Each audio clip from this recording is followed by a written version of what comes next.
This is Timothy Barr from MLW. Make sure you give a listen to one of the greatest podcasts in the world, True Heel Heat.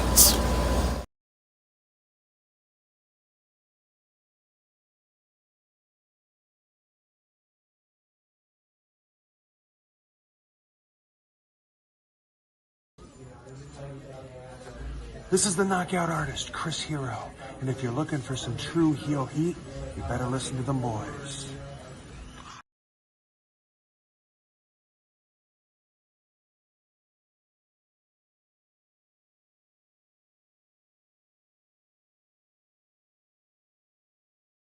What's up, guys? It's Wolverine Death Machine, Mr. GMSI himself, Brian Cage, and you're watching True Heel Heat. Who better? Nobody.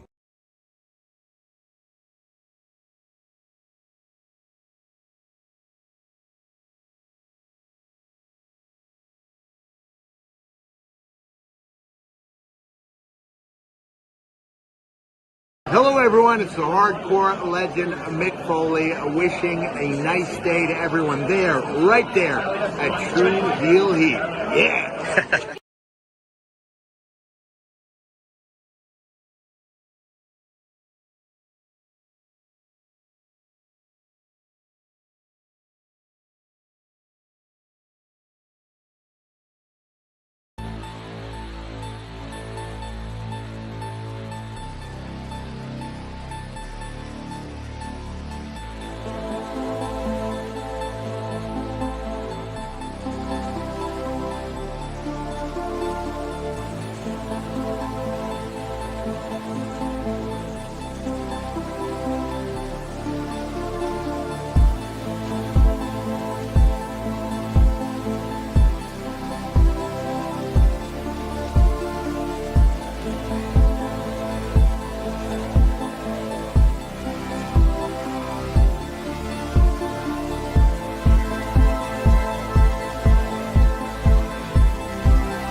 Hello, hello, hello. It is me, your True Heel Phenom SP3. We are live on the True Heel Heat YouTube, Facebook, and Twitter for our Dark Side of the Ring Season 6, Episode 9, Blood, Fire, and the Original Sheik review. Discussing this week's show from Dark Side of the Ring, all about the life and career of one of the greatest heels in pro wrestling history, the original Sheik, the Sheik himself. But yes, I am solo for now. Won't be for long, I'm sure. My esteemed colleague, my co-host extraordinaire for these Dark Side of the Ring reviews will be here shortly. But for now, I am here with all of you. Appreciate y'all for joining us live. Appreciate y'all if you're watching us on demand. Always, you can show your appreciation back with the simplest way possible. It's just by dropping the thumbs up on the video. It costs no money. It's for free, and it helps us out a lot. drop the thumbs up on the video. You can share this video with all your wrestling fans, friends, and family on all your favorite social media platforms. If you're new to the True Heel Heat YouTube channel, hit that subscribe button, hit the bell to stay notified for all the great content here. And of course, you can sound off in the live chat. We love to interact with all of you guys, hear your thoughts on this week's episode from Dark Side of the Ring Season 6. And of course, if you're feeling generous, you want to get back to what we do here, you can send a super chat donation. Any dollar amount matters. It goes back to the contributors that you see on screen with us here, and we always appreciate your support. But like I said, I won't be here by myself for long, because here she is, the princess of all the true heels, Miss Krssi Love. How are you doing? I'm okay. What's happening, peeps? Good morning, good evening, good afternoon, and good night. I hope everyone is doing well. What's happening? What an episode! Better than last week. we got straight hair Krssi here today. Got her hair did. Got her hair did. Man, she about to get anything she want from the store. The key to getting anything you want from the store. She a light-skinned, beautiful woman with straight hair. That's how you get anything from the store. Thank you. They give you a discount and everything. A little light work. Light work. It's light work. But yes, appreciate y'all for joining. I actually learned that from a line that Olivia Baker once said on the season of All American. I think it was when they were at like some hotel. She said, "Oh, what light-skinned black girl with straight hair." I was like, "Yep, always good." But yes, appreciate y'all for joining us live. Appreciate y'all watching us on demand. Of course, you can sound off in the live chat. Love to communicate with y'all, interact with y'all in the chat. We do have an update on our last episode, the Billy Jack Haynes episode of Dark Side of the Ring. And I just looked on social media to confirm this online.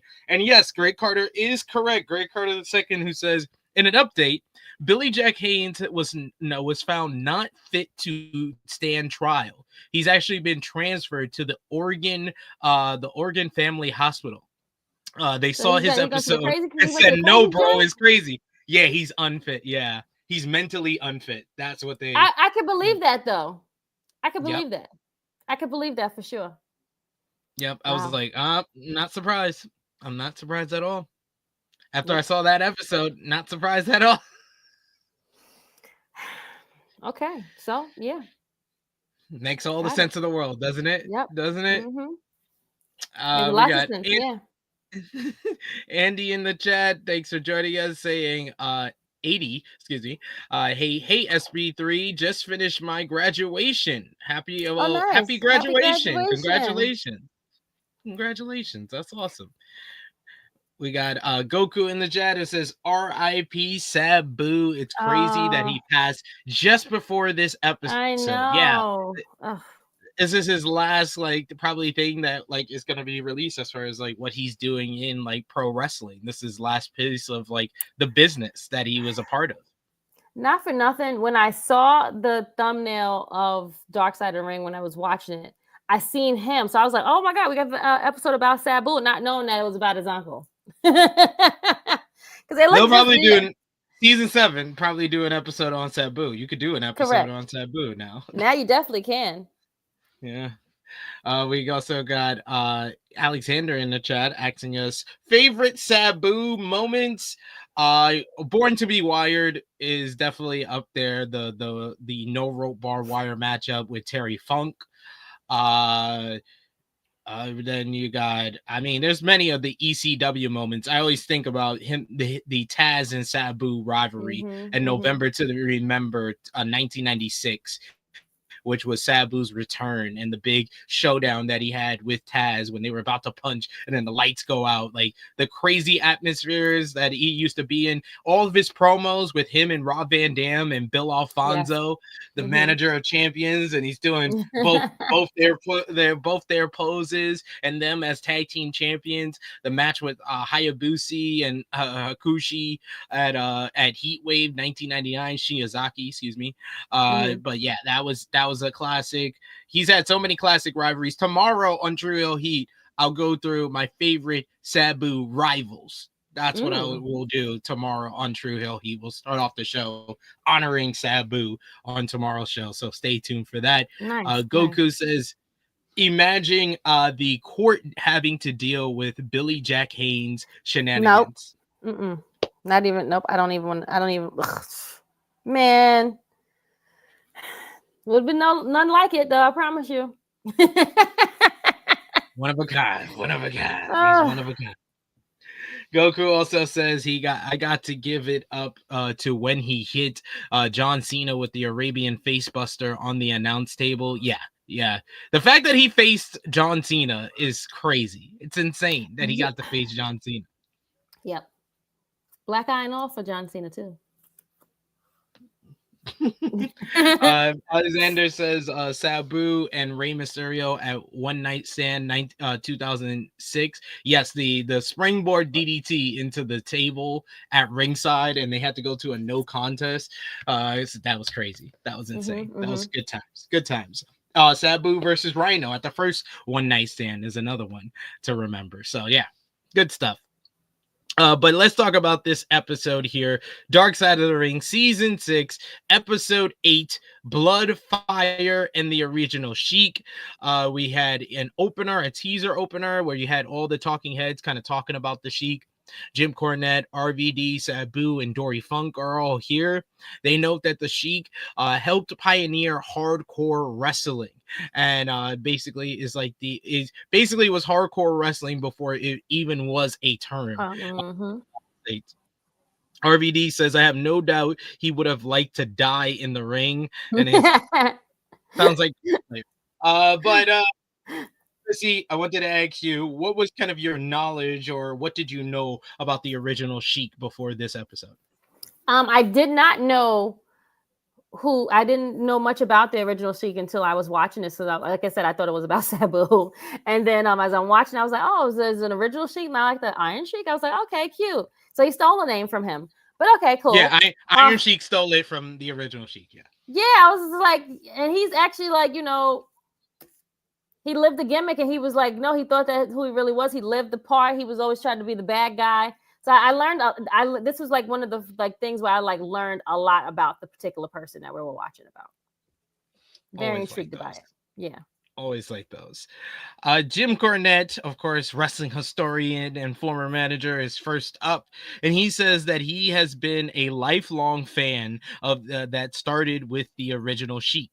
He brings up Sheik's aura and how everyone can sense something when he made an entrance. He talks about Sheik coming out of a limo while a match was happening in Detroit, and then the fans completely ignored the match as all they wanted to see was the Sheik.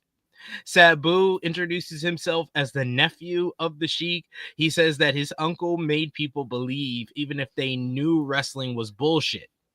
RVD introduces himself as being trained by the original Sheik. He says that he set the foundation for hardcore wrestling, and he talks about his influence. And we see the Iron Sheik. We see Kane throwing a fireball. Jake the Snake Roberts carrying a snake to the ring. Kevin Sullivan using a sharp object to stab someone. All of those were elements that the Sheik introduced to pro wrestling. Back to Jim Cornette, who says modern fans are used to violence, like tables breaking and people getting hit by cars, but that didn't happen in the 40s and 50s. Ed Farrar used his ethnic background to create the Sheik character. Arabs were seen as scary and unique back in those days, and Sheik built on that in the 1950s. He was a rich but insane Sheik from the Middle East. His wife Joyce was his slave that he would bring to the ring, and he would abuse her before praying in the corner. He would only do the prayers when the crowd was quiet. We see footage of Sheik stabbing people to draw blood and using chairs. Dory Funk Jr. says he used to wrestle Sheik, and it was rarely a wrestling match. It was basically a fight. Speaking of blood, my boy, the Abdullah the Butcher is here. They both knew the fans were scared of them, so they did a lot of crazy shit. That's what Abdullah says. Cornette brings up the deal with Sheik throwing fireballs, and it was explained that it was a magic ability he had. Cornette explains the gimmick as Abdullah shows off a scar that he has from being burnt by one on his chest. And he says that if he didn't turn his head, he would be blind right now. Back to Cornette. Abdullah. I feel like these like people, your old uncles that you just love to hear stories from. I'm like still shocked. Like I feel like I said this the last time we reviewed an episode that had Abdullah the Butcher as a talking head. I'm always shocked that he's still here with us. Yeah, I'm kind of still one he's of the been old he's originals. been through the ringer. Mm-hmm. Still one of the originals. Yep, for sure. So back to Cornette, who mentions Bull Curry, who was doing similar hardcore wrestling back in the 40s, even before the Sheik, but it was Sheik who took it mainstream and made it profitable. Sabu says that his grandparents were born in Lebanon, and we hear from Sheik's grandson Ed Farad, I guess junior or senior or the third. They came to America and settled in Detroit. Sheik lied on his application to join the army earlier than legally allowed. He started boxing and wrestling in the army. He met Burt Ruby, a promoter and trainer, and they developed the idea of the Sheik persona. Cornette defines kayfabe as you were to always be the personality you were on TV, even outside of the ring, and at the matches. The Sheik took that to the extreme, and he was committed to never exposing the business. He never answered to his name, even made the heels and faces sit in separate rooms when they would come over to have dinner at his house. Yeah, I was like, this man, he's addicted to the gimmick. He is addicted to it. He could never be, never seen not being who he's supposed to portray. They said that he wouldn't speak to people in public and made sure to use Arabic if anyone was in hearing range. We also see Cornette thinks that Sheik realized he hit on a gimmick that was once in a lifetime and realized that he could be the top heel in wrestling and make a ton of money. The issue with that is that the fans aren't the smartest and would try to attack Sheik after the shows. Sabu says that one fan broke in the dressing room and Sheik had his blade on him. So he cuts the kid to the bone on the inside. They do the reenactment and he looked like he was carving him up. Like what the hell? He cuts the kid to the bone and his insides almost came out. The explanation they gave to the papers was he fell through a plate of glass window when he being caught by the police. He also had a gun pulled on him, and there were fans that wanted him dead. And we see the reenactment, and Cornette kind of explains it. He says that it was in Amarillo, Texas, when the gun was pulled on Sheik from the crowd, but the gun jammed. The police basically tackled the guy, took him down. They took the gun and they checked it, and a bullet fired on the second time the trigger was pulled. So if he would have pulled the second time, Sheik would be dead right now. He could be dead. Yeah, they would have been dead on the spot. Clear range. Boom, right there. There you go. Crazy. Yep. This is a lesson for Triple H. You can still keep kayfabe alive, please. You don't have to expose the business every time you're talking. Don't have to do it. I agree with Goku here. He says Buddha looks much better now. He actually looks better than the last time we saw him. Yeah, he looked. Yeah, the last few episodes we seen him in, he was looking real. He looked great this episode. I don't know what it is, but yeah, he definitely did look great. For one of the older guys that's been through like everything. Head's still scarred up, but he's still with us. That's all that matters. We glad he here with us. He's still us. Yep. We've seen him I think the first time we saw him was the Bruiser Brody episode, wasn't it? Yes. Season 1. Yeah. He still could have done more for Bruiser Brody. That's all I gotta say. He really could have. I still hold that. Yeah, I still hold that against him. I was like, you left him there. You could have helped and got that boy. Yeah. Yeah, or We and can't forgive he that. was making excuses for what's his name, whoever I forgot the name of the guy that stabbed Brody, that killed Brody. Was it Mr. No, it wasn't Mr. Wrestling. It was like Executioner or some shit like that. It was Yeah, something yeah, stupid. Hate yep, that guy. Fuck that yep, guy. yep. Um, wait, do you think that wrestling would be where it's at if they still had like the fans that were that much into kayfabe that they would pull guns on the heels? Probably not. I think they would Me have either. tried to. They would have tried to like band it or would like make it like something that's not enjoyable. Okay, so which heels nowadays do you think would have had a gun pulled on them back in these days? I think MJF at certain points he's Yes, gotten MJ, to that. CM Punk. CM Punk when he's a heel, yeah, he probably would get to that level. I think Uh, Attitude Era Triple H I would would have say been on Triple that level. Paul definitely. Shawn Michaels. Um, I don't know. I don't never think that Shawn was that hated, honestly. when he was on drugs, Maybe in Canada. Maybe in Canada. right, and can't like he was doing the okay. Yeah, Maybe maybe in just in Canada. Canada. We loved him Yeah, here, maybe so it was just whatever. yeah, exactly. Maybe in Canada. Yeah, Shawn uh, Michaels in the late '90s in Canada. Yeah, he would have got it. He would have got that smoke. who else? Randy Orton when he was feuding Randy, with the McMahons. Randy Orton. I wonder if Terrence from Florida Rick, could have got it. Ricochet would get it. The way he was carrying that man leg to the ring the other day, Vince McMahon would have got killed too. Oh yeah, Vince. Yeah, Vince is definitely a good one. Oh yeah, Edge. Yeah. Oh yeah, Edge. Yeah, Mid 2000s Edge. Absolutely. they hated him when he Absolutely. took Lita from what's the name too. Yeah. Mid 2000s. And that was real life shit too. Yep. Yeah. Oh yeah. Okay. So yeah, it was Invader 1. Yeah, Invader 1 who killed. Oh yeah, that's the guy that Brody. did it. Yeah. Thank you. Thank you, Greg. Yeah. Heyman, yeah, there's certain points. I think Heyman after Brock beat the streak, would have had a gun pulled on him. Okay.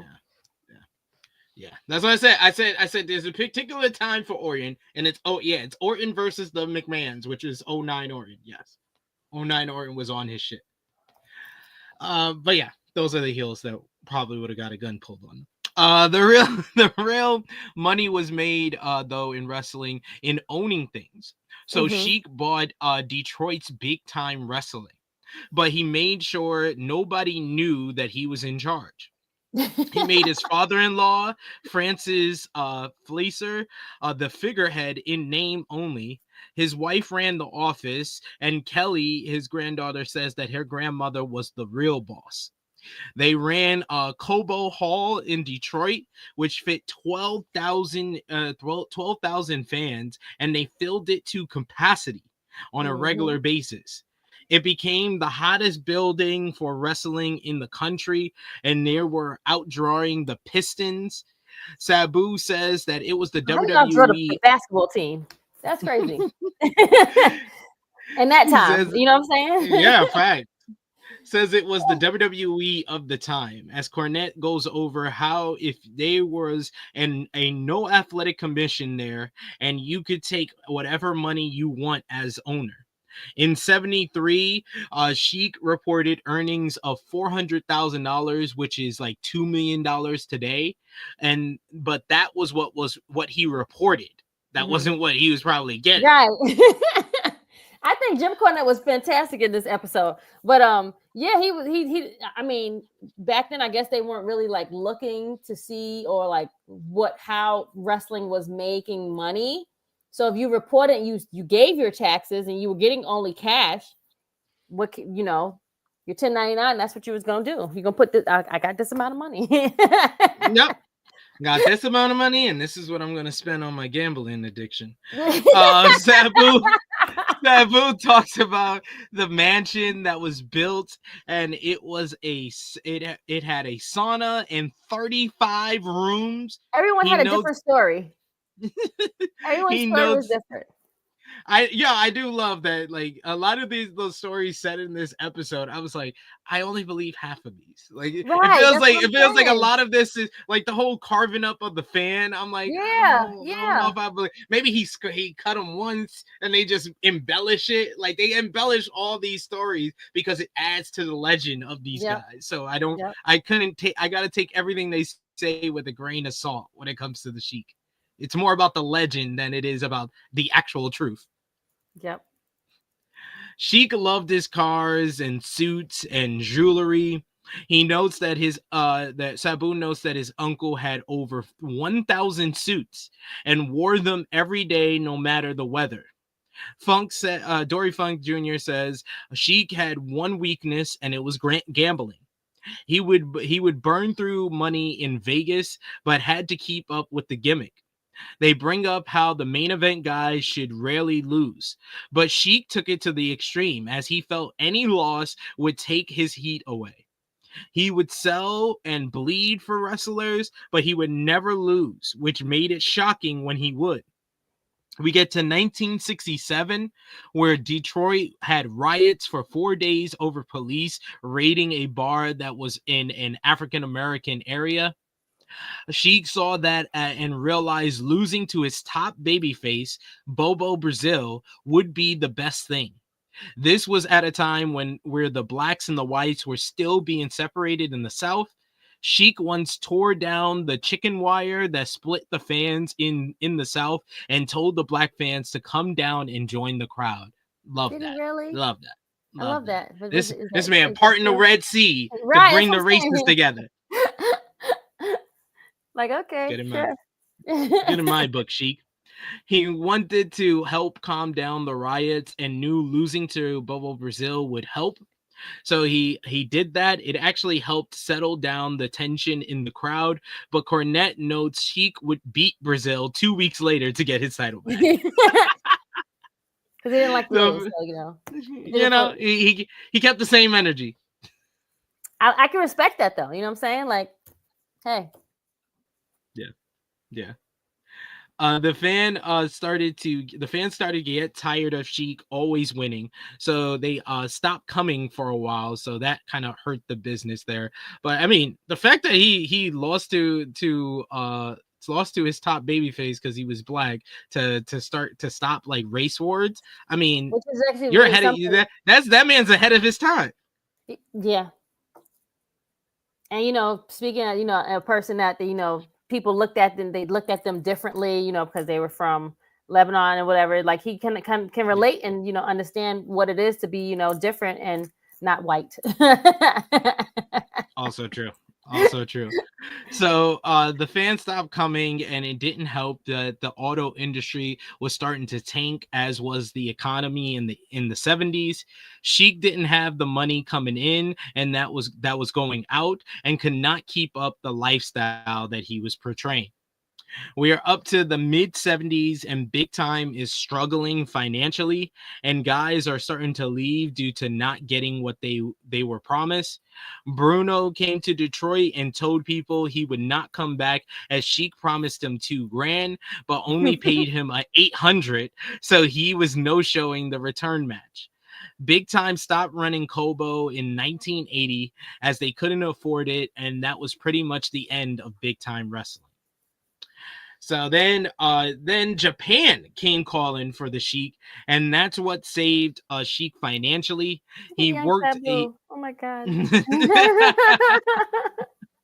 he went to work with Baba, and Japan had only seen pictures in magazines, and he instantly got over with his hardcore act, but that got old, and Sheik couldn't keep up in the ring.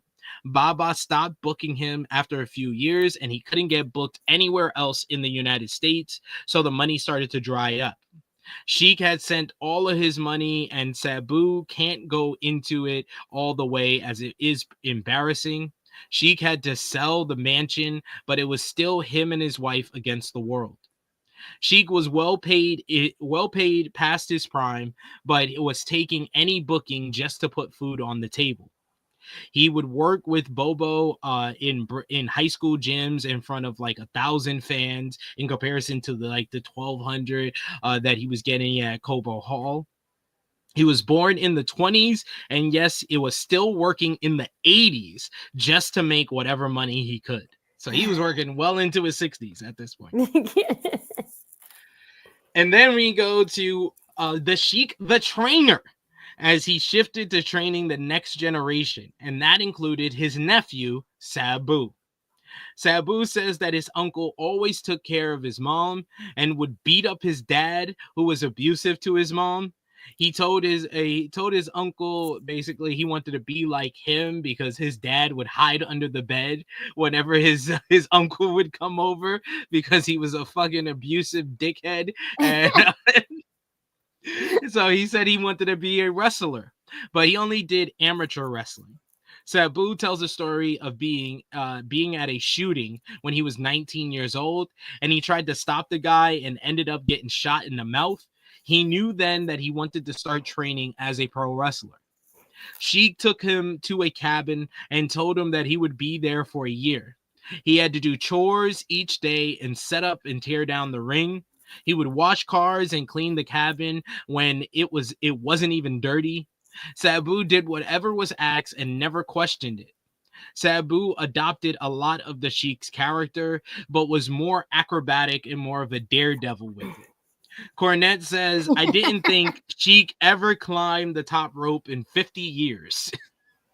Sabu says he never copied him and his uncle paved the way, but never gave it to him as he had to earn it. Mm-hmm. And then he says they hear about a young kid that Sabu recruited to get trained by the Sheik, and that was none other than Rob Van Dam. So Sabu recruits RVD to be trained as they met in 1989 when Rob was 19. He tells a story of Sheik pushing him and pulling him in training and trying to scare him by biting his nose and choking him. He started ragdolling him. He's like, he's got the bugged eyes. He says he was always scared, but he was like, he learned how to wrestle for him. They would wrestle, go swimming, and then Joyce would make dinner. Sheik wasn't in his best health, so Sabu and RVD started training alone a lot at basically because Sheik was in bad health at that point, so it started to slow down. So it felt I know that this is kind of a story that they used to always tell during the ECW days, that RVD was really kind of trained by not only the Sheik but really Sabu. Yeah. Sabu took everything that the Sheik taught him and basically taught RVD. Which makes sense. Yeah. So they started to train alone, and at best Sheik would sit in a chair and watch. Sheik gets hip surgery and heads back to Japan to work for FMW. That's that picture I showed before. And he does a match with a ring that was on fire, Krssi. Crazy. Ugh. After hip surgery. I know, for real. Like, you had hip surgery. He's like, "Oh, I'm brand new. I can spend this. I can do this again. I got to get the money back from this hip surgery. So let me just work a ring of fire match." So it was a barbed wire ring that had sections that were set on fire, and it got out of hand quickly. This is actually, we've seen this before. I think the FMW episode that they did when they talked about this. Where it's like it's pretty terrifying to think about, because the fire went places that they didn't want it to. It got so hot and sucked all the oxygen out of the ring. They were stuck in the ring where they couldn't breathe or see. Sheik knew that he was in trouble when Onita told him this was bad, and he had never heard Onita speak English in his life.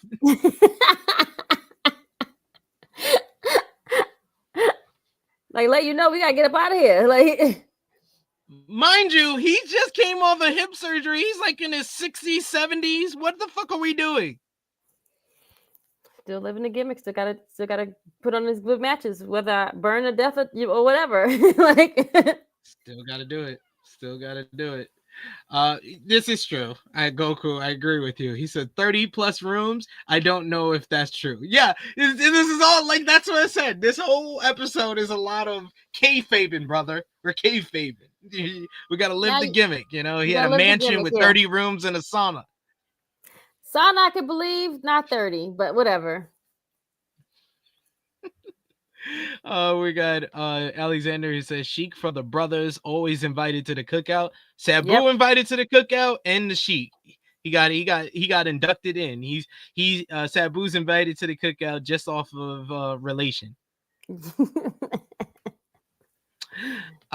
He also says Sheik sees color. Take notes, Triple H. Yep. If there was a race war, ain't no way Carmelo Hayes winning against John Cena. Nope. Not even close. Nope. I don't see color. That's what Triple H says. I don't see color. This is what we do. Gray Carter II says he turned Sabu into a New Japan young boy. Yes. Sabu had to pay his dues. FMW young boy, really. What happened was the Ring of Fire matchup was outdoors, and the wind shifted, which sent flames the wrong direction, and things started melting. Sabu and his opponent were able to get out of the ring, but Sheik and Onita were stuck. They tried to work the match like normal, but realized they needed to find a way out and were able to get to the floor. They continued to brawl, and Sabu told his uncle he needed to throw water on him as he was smoking. He's like, for what? Like, because you're burning, sir. Like, hello, like your skin is falling off of your skin. It's falling off of your body. Like, you don't feel that? Unk, I gotta pour water on you, Unk. Yeah, like this is serious. This is just all over your body. Sheik didn't want his hands wet, so as he still had to throw a fireball. He's worried, like, we have to get the fire off you, and you're worried about throwing it. So you're in a ring of fire that feels like you're in hell. So what do you need to do? Throw more fire. Throw more fire. Sure. Add more fire. Yep.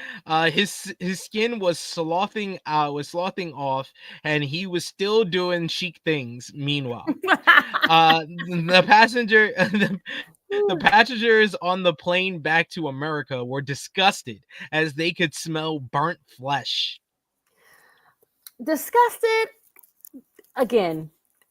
If a person comes on and they're full of bandages, something clearly happened. Like, it's not I mean, I can understand if they disgusted, if they smell burnt flesh. As soon as he comes on, you just smell. Right. You smell. Because he probably should have stayed there like a week just to be monitored, but he probably went to the hospital and went straight home. So yeah, he didn't even go to the hospital. He got bandages in the training room and then said, "I gotta go get my flight." I think you're right. I think that is what they say he did. Sheik was wrapped up like a mummy with third-degree burns, but never let anyone know he was in pain. His wife took care of his extensive burns. Then we get to WCW in 1995 as Sheik has become the manager of Sabu. Halloween Havoc comes and Sabu makes his one and only WCW pay-per-view appearance. It was in Detroit, so as a special kind of attraction, Sheik was out there with Sabu. When Sabu hits a springboard moonsault on Mr. JL, Sheik gets knocked down, gets kicked in his head by Sabu, and he breaks his leg. But you know what he did? The same leg that he probably got. Well, the hip and terrible. Go ahead. Sorry. So what did he do after breaking his leg, Krssi? Throw more fire. Yep.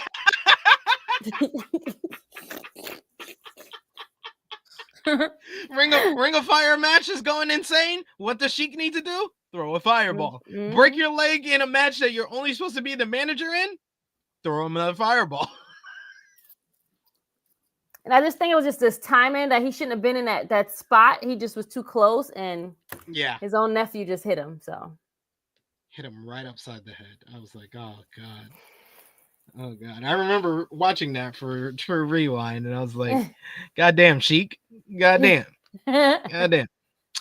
They got a wheelchair for Sheik once they got through the curtain, but he never complained. He did realize that he needed to stop at that point, though, and that was a relief, especially for Sabu. Sabu was like, thank God. He was still the Sheik in public out of habit, but was more about his family. He even became a great grandparent and he shows up at grandparents day when his granddaughter was 8 years old, and that was when she realized that he was famous, when the other grandparents were staring at him and would come over to her class to get autographs. I just thought he was just a regular guy. It's like, grandpa's a legend? What? Grandpa's famous? Why is he giving autographs? That's probably a cool thing, though. Yeah, that would be the coolest thing, man. My grandpa is the original Sheik. That's badass. You got all the street cred. You may have been the least popular kid in class. Now you the most popular kid. You're right. You're probably right, SP. I didn't even think about that. I would be a part of the whole kayfabing of the fam. Seems to be a family trait from Sabu. So kayfabe it up. Be like, you know, my grandfather, he ended racism in the South.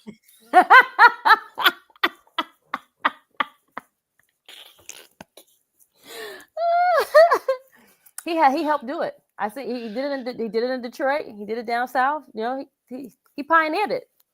He's like a modern day Christopher Columbus or something. I don't know. It's like, well, how did he end racism? He let a black man beat him up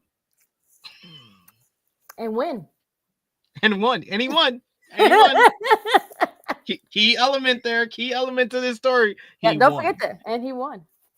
You just say now. You gotta just kayfabe it up to the. You know, all he did was open up like a fencing to bring the black fans together with the white fans. You could just go and be like, you know, he parted the Red Sea, and he bought black people from slavery and put them together with the white people, and he ended segregated crowds and bathrooms. Great stuff, man. Don't have me be the nephew of the Sheik. You would hear some crazy shit. Yeah, man, he had a whole mansion that had 30 bedrooms, yo. We had a sauna, we had a pool. Man, you missed it, man. I wish you could come over. You know, you missed it. You missed it. It was some good times, man. I used to live in 5 of the bedrooms. I had 5 bedrooms in that. I had 5 rooms.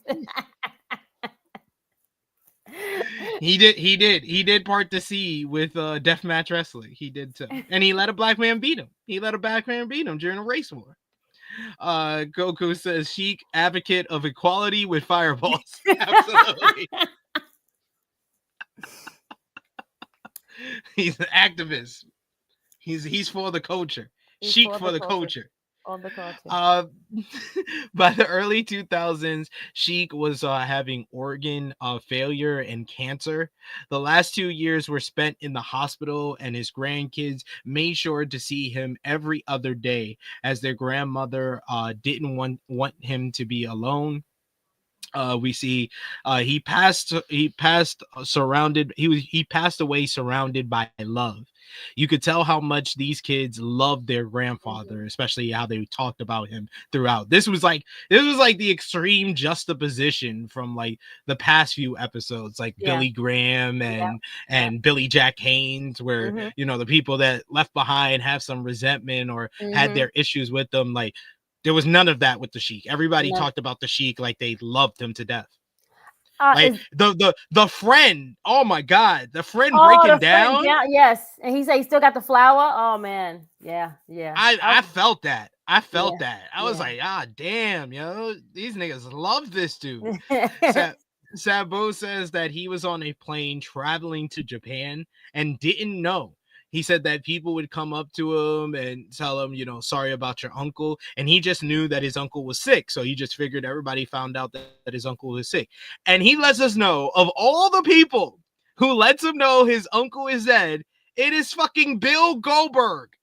Bill Goldberg is the one who lets him know his uncle has passed away. And he sends his condolences. Like what?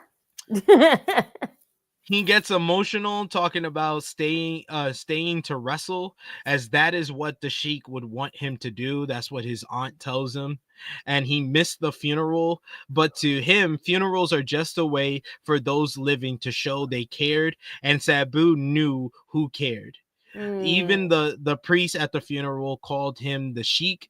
Sheik was inducted into the WWE Hall of Fame years later, with RVD and Sabu doing the honors. RVD says that Sabu was to be the sole person to induct his uncle, but he doesn't speak well, so he asks RVD to join him. And that makes sense now. That I always wondered that when I Why they look had back on that. Yeah, why RVD did all the talking, but it makes sense. I thought they wanted Sabu to keep in gimmick, but Sabu, No. yeah, he's not It's never very been the best talker.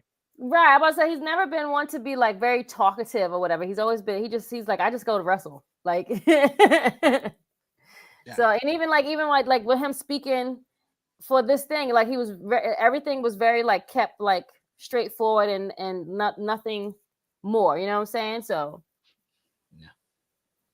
the family says that it was a nice moment to see that appreciation being given to him from a new generation. The talking heads all wrap up discussing Sheik's legacy and influence that is still being felt today. I was really expecting them to kind of add like a paying of respects to Sabu, but I think it was probably too late in the editing process, because it literally happened 4 or 5 days before this episode dropped, so they already had it in the can, so they probably couldn't add it in. But I thought they would add that, but at least at the end, they was like, this was like one of the final final interviews for him, or like, RIP to him or whatever. Like, yeah, I guess it was too late because it was already given to the network, and they had to show it. But hey, I'm sure next season they'll definitely do a Sabu episode now. Yeah. But talking about his uncle, I figured they would have let something. Taz did a great thing on AEW, so I think that he's been getting his that tribute was amazing. It was amazing. Very. He got all choked up. I was like, Taz don't take his glasses off often. Yeah. So yeah, but this they didn't speak to. They only spoke to his grandkids. Is his children not alive? Like. He was born in the 20s, to be fair. Like, I can understand if had his kids in like the 40s or 50s, maybe they're not with us either. So true. Or maybe the kid, or maybe they're too old and they just decided to talk to the grandkids. Right. That's because I'm thinking the grandkids look pretty like in their like 30s, 40s. So, yeah, it is, because I was like, they only talk to the grandchildren, and Sabu is the nephew or whatever. So it's like, where are his actual children? Like, how many children did he even have? So yeah. We got a bunch of comments here saying Goku says the story of the rose broke my heart. It's his friend breaking down in tears that got me. I was like, oh shit, like he was that important to these people. We got Goku who he says definitely was. No, go ahead. No, so he definitely was. It really was sad to see the friends and one, and they all said beautiful things about their grandparent. I mean their grandpa. Like they just all said like you said, the other episodes were like resentment and like hate, and normally the children can't stand their parents being a wrestler, but these kids, the grandkids, love my grandpa. He was famous.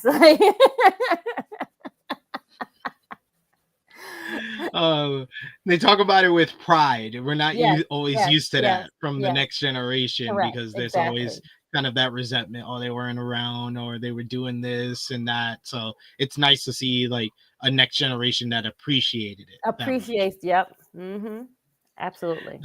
Goku says, I laugh when they mention Goldberg. That was so random. That's insane. Random. That's such a random fact to learn, that Sabu did not know about his uncle passing until Bill Goldberg told him backstage at the Tokyo Dome.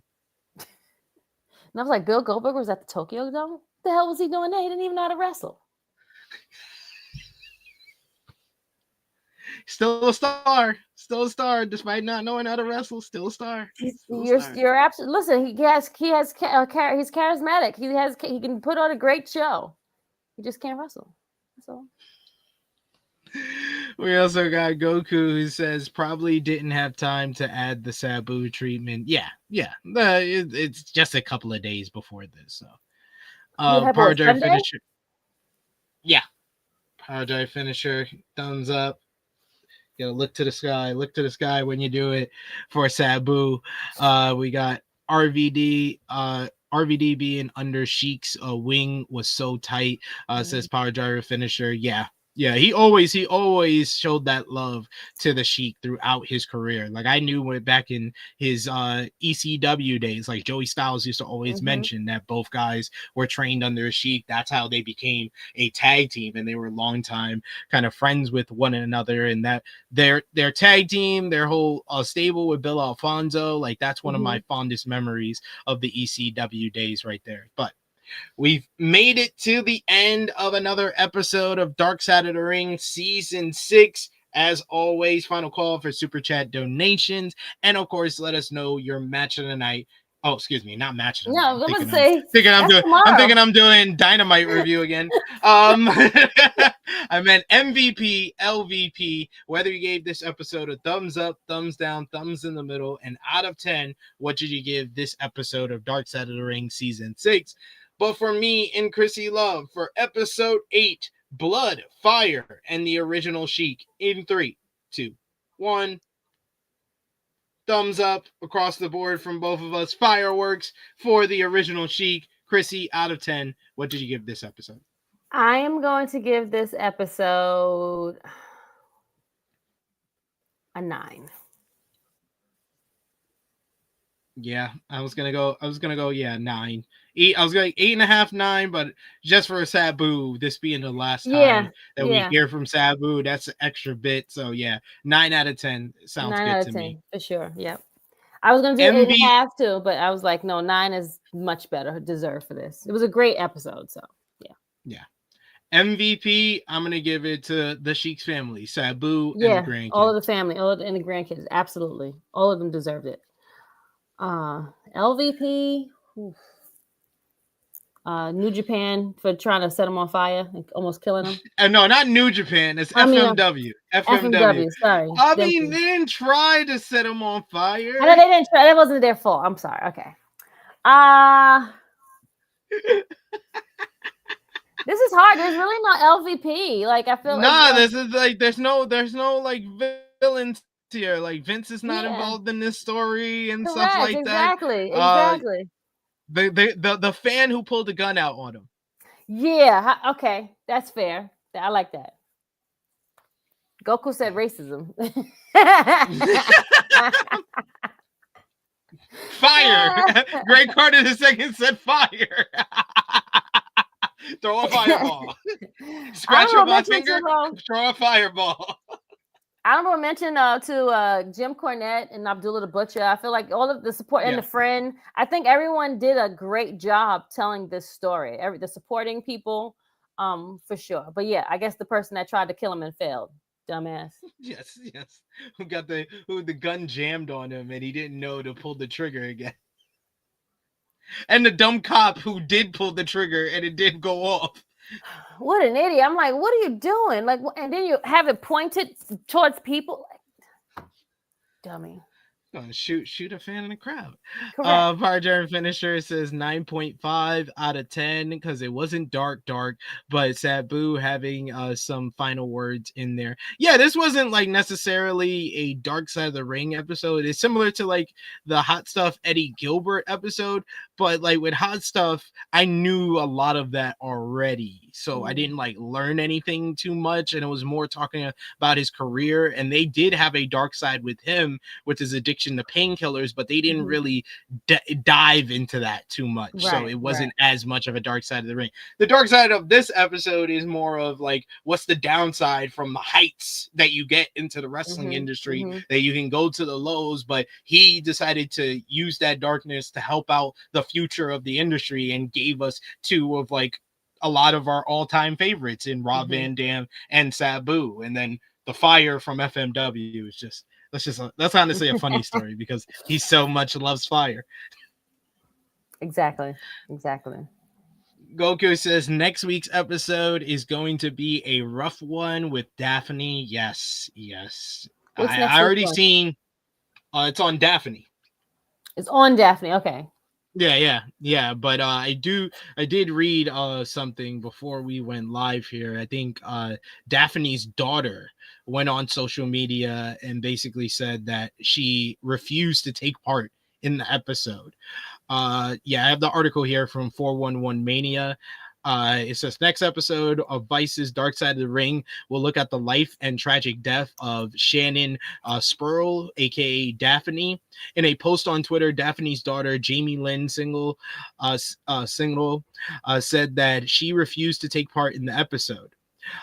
Daphne and Single are not related by blood, but Single refers to her as mom due to the fact that Daphne mentored her and claimed her as an adopted daughter.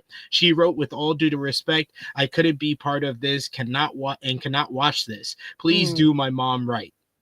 Oh, damn. That's sad to hear. Yeah. So she says couldn't, as in didn't want to be and refused to partake. She says Maybe it's too rough. Yeah, it could be a number of things, Yeah, I don't know. We'll see how it is. Her story is told.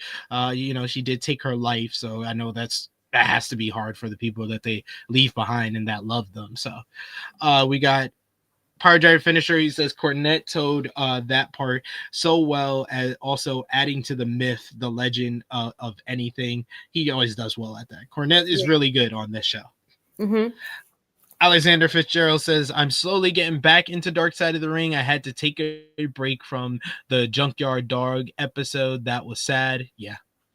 A lot of these episodes can be sad. There hasn't been that many sad episodes in this one. This one was morely sad because this is the last time we'll hear from Sabu. That's the sad part. But we've made it to the end of another episode, Miss Krssi Love. 2 more for this season. I think that we'll probably not do one next week because we have a lot of shows. Yeah, we'll probably do back-to-back the week following because we have a lot of shows next week with AEW Double or Nothing, WWE Saturday Night's Main Event. You got NXT Battleground. You got TNA Under Siege next week. Battleground is the same night as AEW, correct? Yeah. What an idiot. They always do this shit. They always trying to counter. But AEW is not competition, but let's counter program all their big events. Like, and you put NXT as with the, okay. That's not fair to the NXT people, but it is what it is. It's not, but it is what it is. It is what it is. Well, we got Goku who said, Of course. They're gonna be all up in there being like, watch Battleground. We got Goku who says Billy Jack Haynes episode was just insane. It was. So go over and check that out. Me and Krssi Love. We did the Billy Jack Haynes episode on Wednesday. That's up on the channel right now. You can also check out the Hot Stuff Eddie Gilbert review that we did early last week as well. So check that out. But Miss Krssi Love, thank you as always for joining me here. Please let everybody know where they can follow you on social media and when they will see you again. You will join us back here tomorrow, 11:05 a.m. for our flagship show, which is True Hill Heat. Other than that, you can find us also Monday, right? SP, we're going to do our other review. Yes, indeed. I saw. Did you watch it already? No, I did not, because husband had to go to work. Need to. I know we got to. I have it watched by tomorrow. Don't worry. Before tomorrow, excuse me. Other than that, you can follow me, Krssi Love _1, True Hill Krssi Love on Twitter, and then it's just my plain old name. All I want to know is Marvin okay? That's all I want to know. You want me to spoil it for you? No, I'm not gonna spoil it for you. Okay, I would say once you said that, I'm like, oh God, okay, I'm not ready yet. I can't. My mental stability is not ready. I put it out on Twitter. We were talking in our chat, and then I put it out on Twitter. I was like, I tagged London Brown in it too. I want to see if he checks it out over the weekend. I'll be like, yo, if he don't make it through this episode, I'm gonna be in a bad mood the whole rest of the weekend. I watched it as soon as I woke up this morning, and it is all I will tell you, chef's kiss. They finish off the season. They So we got finished three off the back to season back. right. So we got Yep. three good. Oh man, oh, see, Three that's back-to-back bangers. Three okay. back-to-back bangers from Is it Power. so? Is This this might okay? be the best season since, I would say, OG season 4. So what you're saying is this episode better than the last episode? It depends on how you feel about how they ended the episode. That's Okay, all I we'll will talk. say. We'll talk in a minute. Yeah. We'll talk a little bit in tomorrow, as we always do on the flagship. When Krssi Love pops in, we'll break from the wrestling and start talking about that for a little bit. And Josh will have to look confused for like 5 to 10 minutes. But I'll message you and I'll message you and a drunk guy first, because I know Calvin and Chris ain't gonna be saying anything. Of course. Yeah. These niggas. Chris is like probably like in the beginning of the season. Kelvin don't watch the episode until like Sunday night, Monday morning and shit. It's always me. It's always drunk guy first. Like I would be right there with drunk guy, but I'm 5 drunk hours guy's ahead, always so first. I'm asleep by the time he's watching. He's definitely not watching it tonight because the Boston Knicks game 6 is tonight. So he's definitely not watching that tonight. So Kelvin, if I was you, I would just put the chat on mute and just don't even look at it. Yes. Yeah. I literally said something, but I was like, I literally thought about Kelvin. I was like, nah, I'm saying too much. The only thing I'll tell you that I wrote in the chat after I finished the episode, I was like, of course they would end the season like that. Okay. That's the only, and I thought that I was like, no, that might be too much for Kelvin, so let me delete that. That's what I wrote.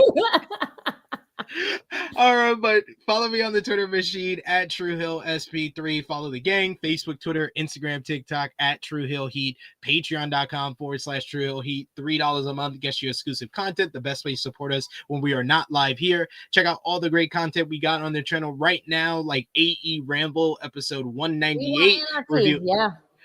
Reviewing this week's AEW Dynamite Beach Break. We'll be talking more about Beach Break on tomorrow's flagship podcast, and also later today at 6:30 p.m. Eastern time, a quick chat with Daria Benato, formerly known as Sonya Deville. I got to ask a few questions to her during the Invicta FC press pass, as she is the new commentator for the MMA promotion starting tonight. So before that show starts, check out our little chat. It's like 2 to 3 minutes, but we got to ask her if she is planning on making an appearance on TNA Wrestling, because TNA has a partnership with Invicta. So we'll see if we'll see Daria over there. So check that out later today. And like Krssi Love says, join us back here tomorrow, 11:05 a.m. Eastern time. The True Hill Heat flagship podcast will be myself, the True Draw Josh, and Miss Krssi Love. We'll be remembering Sabu. I'll be giving you my favorite Sabu rivals and maybe a couple of matches as well. We'll be talking about The Rock and all the behind the scenes about him wanting Cody Rhodes to turn heel and what's WWE's thoughts on that, why WWE is not doing John Cena versus CM Punk at Money in the Bank, and a potential tag team match with Travis Scott is on the books. But we'll save that for tomorrow. So for Miss Krssi Love, it is me, your True Hill Phenom SP3. This has been our Dark Side of the Ring Season 6, Episode 8, Blood, Fire, and the Original Sheik review. We are signing off until next time. Later.